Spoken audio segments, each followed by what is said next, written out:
Hello, let me show you how to animate your video in Blueprint using the construction script and using the sequencer.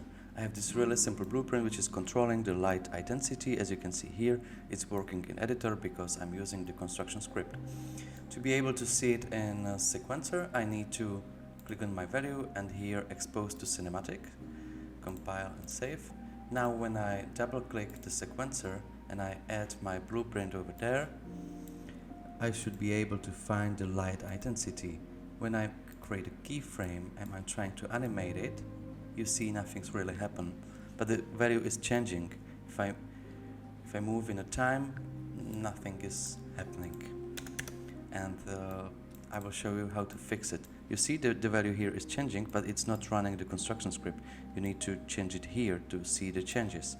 So to be able to control it with the sequencer, you need to double click to your blueprint, go to class settings, and here is run construction script in sequencer. Now hit compile and save, and now you see I'm animating my value using sequencer and construction script.